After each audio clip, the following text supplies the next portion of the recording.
Let's see how to wipe pad clean without Apple aid.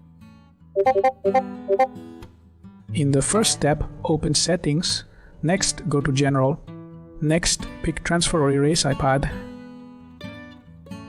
In the next step, open Settings. After that, choose Face ID and Passcode or Touch ID and Passcode. Later, type your passcode and disable Find My iPad. In the next step, open Settings. Now, select your Apple ID name. Then log out from iCloud and Apple ID. In the next step, open Settings. Next, choose General. Now, select Erase all content and settings.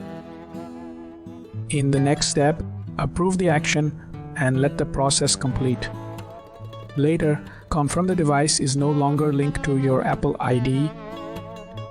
Now, start the setup as a new device if required. You are good to go.